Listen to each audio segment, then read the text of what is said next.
அனிப்ரோட mat classical மியூசிக்கும் with மாசான ஒரு வெஸ்டர்ன் மியூசிக்கோட உண்மையிலே தாறுமாறான எக்ஸ்பீரியன்ஸ். முக்கியமாக கிளைமேக்ஸ் வந்து பார்த்தீங்கன்னா சீரியஸாக ஒரு கூஸ் பம்ஸாக இருந்துச்சு லிட்டரலாக. அண்ட் எனக்கு வந்து ஜென்ரலாக வந்து ரொம்ப பிடிக்கும் கிரைம் வித் த்ரில்லர் ஜானர் வந்து எனக்கு ரொம்ப ரொம்ப பிடிக்கும். ஸோ ரொமான்ஸ் வித் வந்து கிரைம் த்ரில்லர் வந்து சூப்பராக இருந்துச்சு. ஆக்சுவலாக ரொம்ப ஒர்க் அவுட் ஆயிடுச்சு. அண்ட் வந்து லோகேஷ் கனகராஜோட ஃபர்ஸ்ட் மூவி வந்து ரியலி சூப்பராக இருந்துச்சு. நல்ல ஒரு எக்ஸ்பீரியன்ஸ். கண்டிப்பாக ஒன் டைம் வந்து கண்டிப்பாக வந்து தேட்டரில் வந்து எக்ஸ்பீரியன்ஸ் பண்ணலாம். தியேட்டர்ல எப்படி என்ஜாய் பண்ணாங்க ஆடியன்ஸ்? எல்லாருமே வந்து லிட்டரலி அவரோட ஒரு ஃபைட் சீனுக்குமே அந்த லைக் இன்ட்ரோ அவர் வரும்போது பயங்கரமா கிளாப்ஸ் சவுண்ட்ஸ் எல்லாமே சூப்பராக இருந்துச்சு. அண்ட் வந்து ஹீரோயின் வந்து 2 பேருமே வந்து சூப்பரான ரோல் ப்ளே பண்ணாங்க. அவங்க 2 பேருமே செம ஸ்க்ரீன் ப்ரெசன்ஸ் எல்லாம் சூப்பராக இருந்துச்சு. லைக் தாறுமாறா இருந்துச்சு. ஓவராலா எல்லாமே சூப்பராக இருந்துச்சு. ஓகே, எக்ஸ்பெக்ட் பண்ணதை விட நல்லா இருந்தது. அதான் மியூசிக்கோட அந்த ஃபிலிம் வந்து பார்க்கும்போது உண்மையிலே ரொம்ப சூப்பராக இருந்துச்சு. மியூசிக் வந்து தாறுமாறா தூக்கிட்டு போயிடுச்சு. ஸ்டோரி வந்து ஓகே சூப்பராக இருந்துச்சு, நல்லா இருந்துச்சு. ஓகே, ரொம்ப ஃபேண்டாஸ்டிக்காக 2026ஓட மிகப்பெரிய பிளாக் பஸ்டர் இந்த படம் தான். எதிர்பார்க்குற எல்லாமே இருக்கும். இது வந்து 18+ போட்டது மட்டும்தான் எங்களுக்கு கொஞ்சம் மன கஷ்டமே தவிர்த்து மற்றபடி படத்தில் எஜுகேஷன் பேசியிருக்காங்க, பெண்ணிய சுதந்திரத்தை பற்றி பேசியிருக்காங்க. படத்தில் பேசாத நல்ல விஷயம் கிடையாது. பொதுவாக அருண் மாதேஸ்வரன் படம் பார்த்தீங்கன்னா ரிவெஞ்ச் மட்டும் ரிவெஞ்ச் இருக்கும், ஒரு பொண்ணை போடுவாங்க ரிவெஞ்ச் இருக்கும். இந்த படத்தில் அதுவே தான் ஃபாலோ பண்ணுறாங்க. பட் அதெல்லாம் தாண்டி அவரோட ரைட்டிங்கோட ப்ராசஸ் எவால்வ் ஆயிருக்கு. இது மட்டும் போதாதுன்றதை அவர் புரிஞ்சு ஒரு சாணிக்காக இதை பார்த்துட்டு அவரோட பழைய படங்கள்லாம் பார்த்துட்டு பார்க்கும்போது இது ஒரு மெர்ஜான படம். எங்களுக்கு தொண்டையே போயிருச்சு.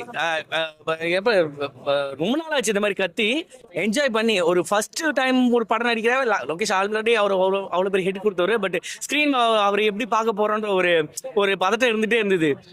நீங்கள் சத்தியமாக சொல்கிறேன், நீங்கள் வந்து ஒரு ஃபர்ஸ்ட் டைம் ஃபிலிம் பார்க்குற மாதிரி ஆக்டர் பார்க்குற மாதிரி பார்க்க மாட்டீங்க. ஃபேண்டாஸ்டிக்கா இந்த லோகேஷை தவிர இந்த கேரக்டருக்கு யாருமே செட்டே ஆக மாட்டாங்க.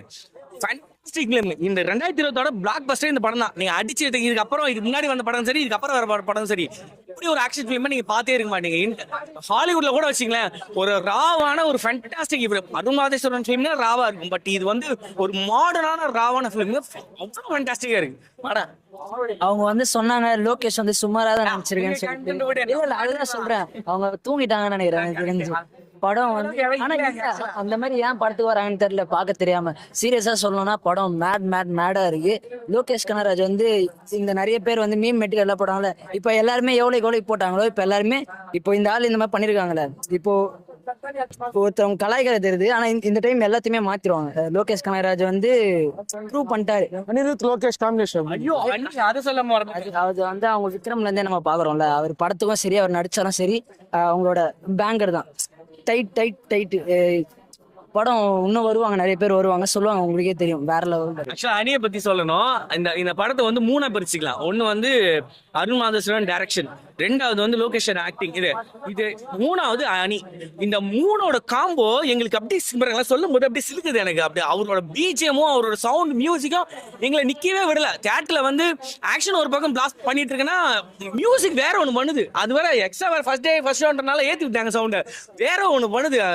அணி உண்மையில அணி இல்லாம வந்து லோகேஷ் படம் பண்றது ஆகாத காரியம். அணிக்கு நிகர அணி மட்டும்தான், வேற யாருமே கிடையாதுன்ற மாதிரி ஒரு ஃபேண்டாஸ்டிக் ஃபிலிம். கண்டிப்பா இது ஓடிடியில் வந்ததுக்கு அப்புறம் பார்க்க முடியாத நபர்களும் பாருங்க.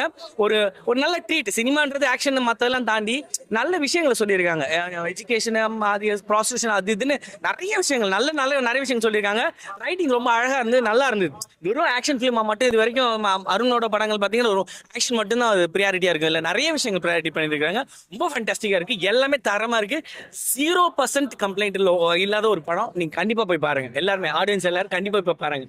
லோகேஷோட தம்பிங்க மாதிரி இருக்கு படம் வேற மாதிரி போய் பாருங்க. என்ன எக்ஸ்பெக்ட் பண்ணி வந்தீங்க? என்ன இருந்தது? எந்த எக்ஸ்பெக்டேஷன் இல்லை, சும்மா வந்தோம். இப்போ பாத்தீங்கன்னா வந்துட்டு இந்த கூலி படத்தை இப்போ லோகேஷ் கனகராஜ் எல்லாரும் ட்ரோல் பண்ணாங்கல்ல, ஏதாவது சும்மா இன்ஸ்டாலாம் வந்து மீம்ஸ்லாம் போட்டு அதுக்கெல்லாம் செம்மையா ரிப்ளை கொடுத்துருக்காரு மூவி மூலமா. செம்மையா இருக்கு படம். லோகேஷ் கனகராஜ் ஆக்டிங் எப்படி இருந்தது? செம்மையா இருந்துச்சு. ஃபர்ஸ்ட் டைம் ஒரு மூவி ஆக்ட் பண்ற மாதிரி எல்லாம் செம்மையா இருந்துச்சு. படம் ரொம்ப நல்லா இருந்துச்சு ப்ரோ. மியூசிக்லாம் சூப்பராக இருந்துச்சு. அனிருத்லாம் சூப்பராக போட்டிருந்தாரு. படமே ரொம்ப நல்லா இருந்துச்சு. நான் அவ்வளோ எக்ஸ்பெக்டேஷனும் வரல, சும்மா ஃபைட் ஆக்ஷன் மட்டும் அப்படி இருக்கும்னு நினச்சேன். பட் ஸ்டோரி ரொம்ப ஸ்ட்ராங்காக இருக்குது. லோகேஷ் கனகராஜ் ஆக்டிங் ரொம்ப நல்லா இருந்துச்சு, நல்லா பார்க்கலாம். ஃபர்ஸ்ட் ஹாஃப் செகண்ட் ஹாஃப் எது எங்கேஜிங்காக இருந்தது? இல்லை ரெண்டுமே செம எங்கேஜிங்காக இருந்துச்சு. ஃபர்ஸ்ட் ஹாஃப் அந்த இன்டர்வல் சீனும் நல்ல பிளாக்ல தான் விட்டுருந்தாங்க. அதே மாதிரி நல்லா பிக்கப்பும் பண்ணாங்க. ரிவெஞ்ச் ஸ்டோரி தான், ஒரு ரெபல் ஸ்டோரி தான், பட் ரொம்ப நல்லா இருந்துச்சு. ரெக்கமெண்டட்.